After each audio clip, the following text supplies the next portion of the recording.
주일 예배에 오신 여러분을 환영합니다. 오늘은 부활주일입니다. 오늘 예배의 주제는 부활입니다.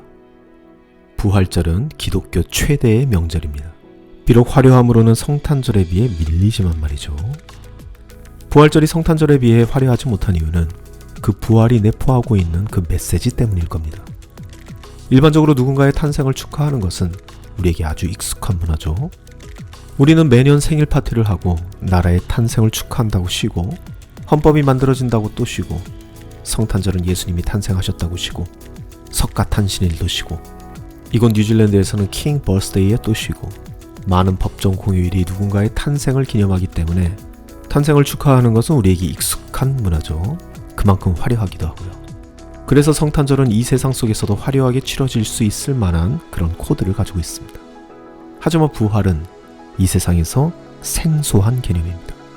사실 요즘은 이 세상 사람들 못지않게 크리스찬들에게도 이 부활이 생소한 개념이 아닐까 그런 우려가 있습니다. 부활의 소망 때문에 예수님을 믿고 교회를 다니는 크리스찬들이 과연 얼마나 있을까 생각이 들기 때문이죠. 사실 부활보다는 다른 것에 더 관심이 많은 것이 아닐까 그런 생각을 하게 됩니다. 하지만 이러한 현상들 역시 전혀 이상한 것은 아니죠. 교회 역사 안에서도 성경에서도 부활의 메시지는 생소하게 받아들여졌던 기록들이 남아있기 때문입니다. 예수님께서 십자가에 달리신 그 자리에 있던 사람들에게도 부활은 생소한 개념이었습니다. 부활을 믿지 않았던 세상 사람들, 사두개인들은 말할 것도 없이 부활을 믿었던 바리새인들조차도 예수님의 부활은 예상했던 것이 아닙니다. 예수님을 쫓았던 제자들 역시 예수님의 부활은 기대조차 하지 않았습니다. 예수님의 마지막 순간까지 그의 곁을 지켰던 여인들마저 예수님의 무덤을 찾았지만 그 찾은 이유가 예수님의 부활을 소망해서 찾은 것이 아니라 예수님의 장례를 치르기 위해서 찾았던 거였죠. 아무도 기대하지 않았던 부활입니다. 그만큼 부활은 우리 인간들에게 있어 상식적인 이벤트가 아니기 때문입니다. 하지만 하나님의 나라를 꿈꾸는 우리 크리스찬들에게 이 부활은 상식적인 이벤트가 되어야 합니다. 그리고 하나님께서도 그 부활이 상식적인 이벤트가 되게 하기 위해서 이 세상 구석구석에 그 부활의 이벤트를 숨겨 놓으셨습니다. 신비 안에 감싸 놓으셨습니다. 이 세상을 깊고 넓게 볼 수 있는 사람들을 위해 그 부활의 증거들을 숨겨 놓으셨습니다. 오늘 저는 그 신비의 일부분을 여러분들과 함께 나눠보려 합니다. 부활이 더 이상 신비의 영역에 머물지 않고 상식의 영역으로 뚫고 들어올 수 있는 그런 예배의 시간이 되기를 간절히 소망합니다. 다 같이 기도하겠습니다. 우리의 삶을 주관하시는 하나님 아버지, 오늘도 같은 시간에 이렇게 모여 같은 하나님을 바라보는 자리를 마련해 주시니 감사드립니다. 주님께서 마련하신 예배의 자리, 우리가 지금 누구 앞에 서 있는지 가슴에 새기는 시간이 되기를 소망합니다. 주 앞에 선 우리, 고단했던 삶의 자리가 새로운 희망으로 가득 차는 시간 되게 하여 주시고 선포되는 말씀 속에서 우리가 힘있고 살아갈 수 있는 진리를 드리워 주옵소서. 오늘 바치는 이 예물에도 축복하여 주시고 이 예물이 이웃을 사랑하고 섬기는데 온전히 사용되게 하여 주옵소서. 우리를 죽기까지 사랑하신 예수님의 이름으로 기도드립니다. 아멘.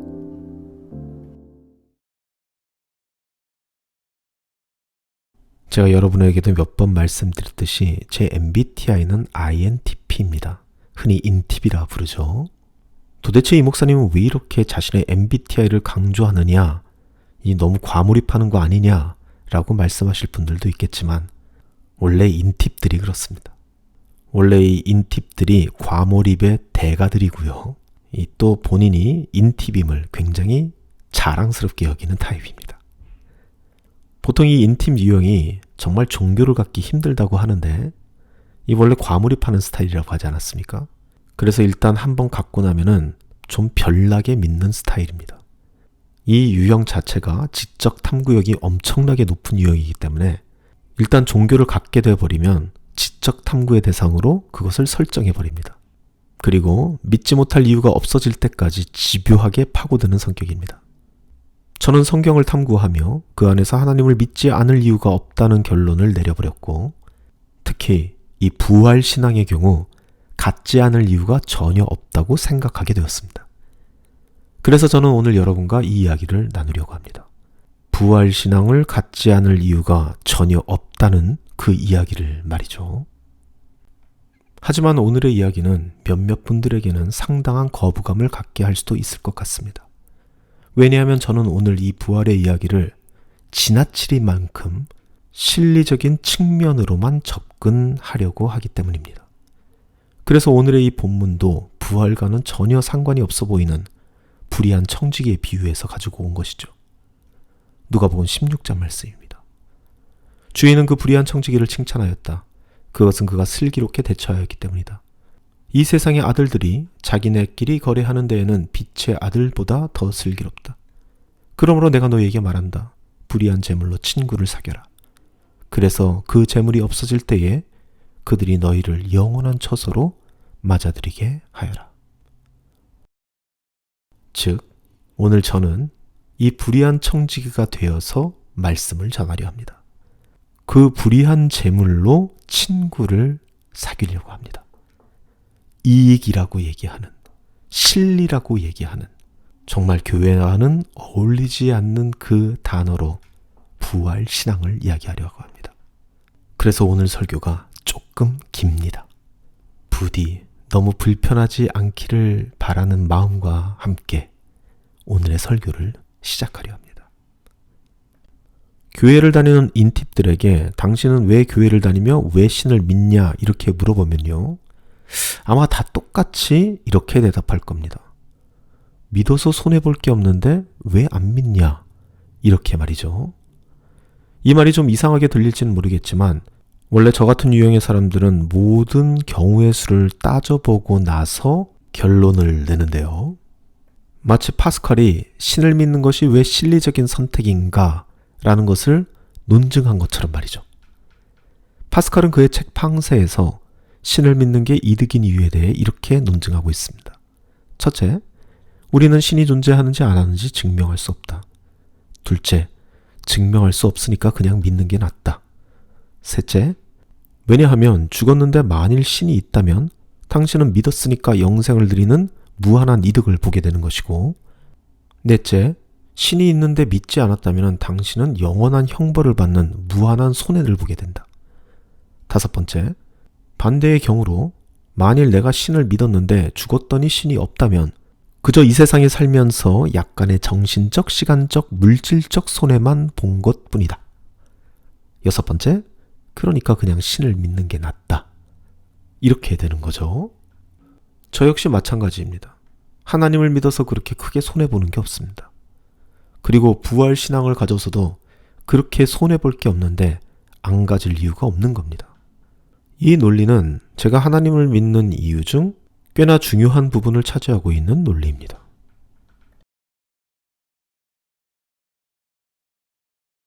저는 부활을 소망합니다. 부활을 소망한다는 것은 부활을 믿는다는 말이죠. 부활이 크리스찬이티의 정수이기 때문에 소망하고 믿는다, 그렇게 말할 수도 있지만 그러한 종교적인 이유를 떠나서 제가 부활을 믿는 이유는 부활을 안 믿을 이유가 없기 때문입니다. 부활은 꽤나 좋은 것이기 때문입니다. 그래서 부활이 좋아서 믿는다 이렇게 얘기해도 괜찮습니다.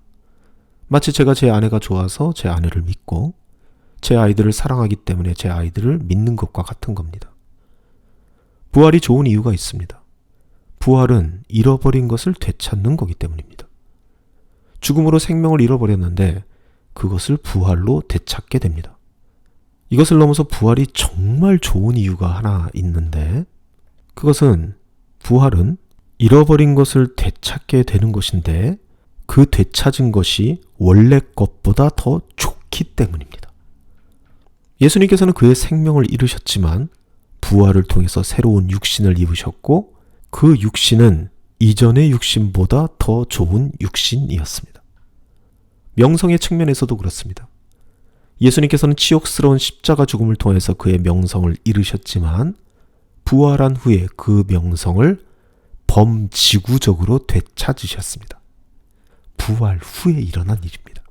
그래서 저에게는 부활이 소망일 수밖에 없습니다. 나쁜 게 없기 때문입니다. 게다가 부활신앙을 가지면 또 하나 부가적으로 좋은 것이 있는데, 제가 지금 가지고 있는 것을 잃어버려도 너무 커다란 낙심이 안 된다는 겁니다. 생명을 잃었는데 더 좋은 생명으로 채워지고, 명성을 잃었는데 더 큰 명성으로 채워지니 다른 것들도 더 좋은 것으로 채워질 것이라는 소망이 생기게 된다는 겁니다. 직장도 잃으면 더 좋은 것으로 채워집니다.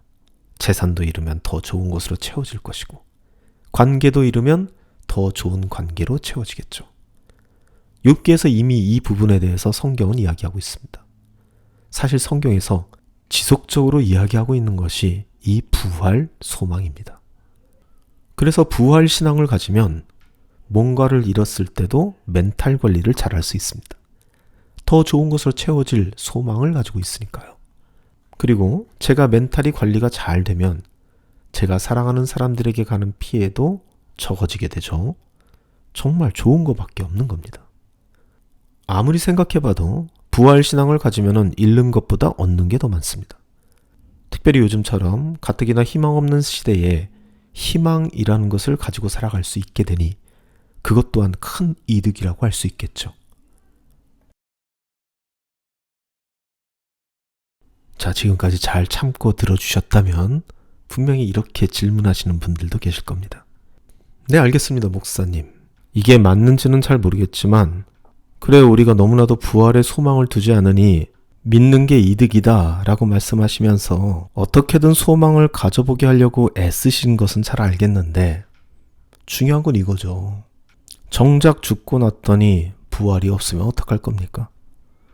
잃고 났더니 다시 회복되지 않으면 그거 어떡할 겁니까? 희망이 크면은 실망도 큰데 이거 희망 고문하는 거 아닙니까? 이것도 그냥 믿으면 된다 그렇게 말씀하실 겁니까? 이렇게 질문하실 수 있습니다. 실제로 그런 질문을 받아봤고요. 하지만 전 이렇게 얘기하고 싶습니다. 그렇지 않습니다. 믿었는데 무슨 실망이 있습니까? 믿어보신 분들은 알 겁니다. 믿고 소망을 갖고 그렇게 살다가 보면 결론이 나기 전까지, 즉 그 과정 중에 부가적으로 얻게 되는 이득이 그 모든 결과를 상쇄할 정도로 많이 남아있구나라는 것을 알게 됩니다. 그래서 사람들은 믿는 만큼 소망한 만큼 실망도 크다고 말하는데 저는 그 반대라고 생각합니다. 믿는 만큼 실망도 적고 소망한 만큼 실망도 적습니다. 왜냐하면 믿고 소망하는 과정 중에 얻는 부가적인 이득이 있기 때문입니다. 예를 들면 이런 겁니다. 다이어트에 실패하는 사람들의 공통점이 있습니다. 그 다이어트를 하는 내내 이걸 과연 해도 될까? 라는 의심을 갖는다는 겁니다. 그게 아니면 오늘은 내가 일단 성공은 했는데 과연 내가 내일도 할 수 있을까? 라는 생각을 한다는 겁니다. 믿지 않는 겁니다. 다이어트의 결과를 믿지 못하고 내 자신도 믿지 못하니까 다이어트에 실패하게 되는 것이죠. 사실 이거는 의지의 문제가 아닙니다. 믿음의 문제죠. 공부도 마찬가지입니다. 믿고 하면 됩니다. 그런데 이걸 한다고 될까? 맨날 입시 제도가 바뀌는데 한다고 되는 건가? 내 마음이 매일 바뀌는데 그게 될까?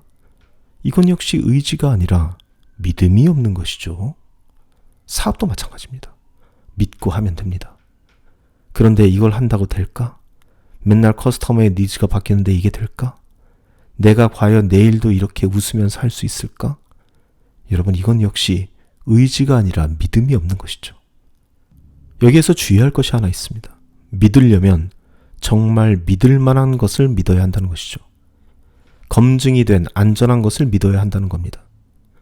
그거를 했는데 나에게 커다란 해가 미치지 않는 그런 것들을 믿어야 한다는 것이죠. 다이어트를 한다고 해도 건강을 해치는 다이어트는 하면 안 되는 겁니다. 몸이 망가지기 때문입니다. 공부를 한다면 쪽집게 강의나 비법에 의지해서는 안 된다는 겁니다. 그건 공부가 아니라 그냥 점수를 따기 위한 수단일 뿐이니까요. 사업을 한다면 탈세나 임금 착취하면 안 된다는 겁니다. 인성이 망가지게 되니까요. 이 모든 것들이 특징이 있습니다. 정도가 아닌 왕도를 가려는 사람들의 꼼수라는 특징이 있습니다. 큰 머리가 아니라 잔머리에서 나온 생각들이라는 겁니다. 이러니 기대가 클수록 실망도 크다는 말이 나오는 겁니다. 여러분, 꼼수로는 그 어떤 것도 기대할 수 없습니다. 왜냐하면 이 왕도라는 것 자체가 과정으로서만 얻을 수 있는 그 엄청난 부가 이익을 포기하겠다는 선언과 같은 것이기 때문입니다. 원래 왕도가 과정을 생략하겠다는 말이니까요. 그러니 왕도는 태생적으로 그 과정 중에 얻는 이득을 얻을 수 없게 되는 겁니다. 다이어트는 규칙적인 생활이라는 부가 이익이 보장됩니다. 실패해도 규칙적인 생활 습관이라는 엄청난 부가 이익을 얻게 되는 겁니다. 물론 정도로 하면 실패할 일도 없습니다. 공부는 이해력과 판단력 그리고 인내라는 엄청난 부가 이익이 따르게 되어 있습니다. 그래서 공부를 잘하는 사람들이 일반적으로 삶이 정돈이 되어 있는 것입니다. 머리로만 한 공부가 아니라 몸으로 한 공부만이 얻을 수 있는 부가 이익인 것이죠. 정도의 길을 걸은 사업은 돈의 흐름을 알게 하고 인력을 어떻게 관리해야 하는지 그것에 대한 깊은 노하우를 그들에게 제공합니다. 그런데 왕도를 선택하는 그 순간 이 모든 부가이익은 포기해야 하는 것이죠. 그래서 실패를 했을 때 어떠한 것도 남지 않는 겁니다. 그래서 기대가 컸는데 실망도 크게 되는 것이죠. 저는 이러한 맥락에서 하나님을 믿고 부활신앙을 갖는 것을 생각해 보셨으면 좋겠습니다. 서로 사랑하는 말이 나쁜 말이 아닙니다. 비법도 아닙니다. 옳은 말이고 그 자체로 정도를 걸어가는 말입니다. 서로 사랑하니 좋은 사람들도 점점 주변에 쌓여갑니다. 서로 과하지도 않고 부족하지도 않게 섬기니 상대방도 나를 믿고 나도 그를 믿어가면서 관계도 돈독해집니다. 아무리 생각해도 나쁜 것이 없습니다. 샬롬하면서 자신의 삶의 자리를 든든히 지키라는 말도 나쁜 말이 아닙니다. 다들 샬롬을 하려고 노력하니 내가 더 잘할 수 있는 환경이 조성되는 겁니다. 내 영역을 웬만해선 침범하지 않으니 경계할 필요가 없습니다. 정말 나만 잘하면 되는 그런 환경이 만들어지는 것이죠. 그러니 샬롬하라는 말을 안 들을 이유가 없습니다. 오히려 그럴 수 있다면 그렇게 하고 싶은 말이죠. 좋은 말입니다. 그런데 그 좋기도 한 말이 옳기까지 하니 그야말로 금상첨화라 할 수 있는 것입니다. 하나님을 믿기 때문에 기도도 할 수 있으니 참 좋습니다. 다른 사람들은 돈을 줘가면서 명상하고 상담하고 멘탈을 부여잡으려고 그렇게 노력하지만 그 모든 것들을 하나님 믿고 기도하는 것 하나만으로 다 커버할 수 있습니다. 교회에서 우리에게 요구하는 것도 그렇게 많지 않습니다. 일주일에 한 번 교회에 나와서 함께 예배드리면서 서로의 안부를 묻고 기도 제목을 나누고 이걸 다 하는데 한 2시간도 채 걸리지 않습니다. 오고 가는 시간을 합해도 3시간을 넘지 않습니다. 더 있고 싶으면 더 있을 수도 있고 내 말 잘 들어주는 좋은 사람들과 이런저런 이야기들도 나눌 수 있습니다. 좀 더 깊이 알고 견고해지고 싶으면 기도회나 모임에 나와서 조금의 시간을 더 할애하면 됩니다. 그거 다 한다고 해도 일주일에 6시간을 넘지 않습니다. 심지어 요즘은 그냥 집에서 온라인으로만 해도 됩니다. 금전적으로도 큰 부담을 주지 않습니다. 헌금 안 해도 되지만 하신다면 그냥 순댓국 한 그릇 안 사 먹고 하시면 됩니다. 그리고 기부라는 행위 자체가 나의 삶을 비옥하게 만들 수 있는 가장 좋은 수단 중 하나라는 것은 굳이 교회에서만 하는 이야기가 아니죠. 사회적으로도 이미 검증된 행위입니다.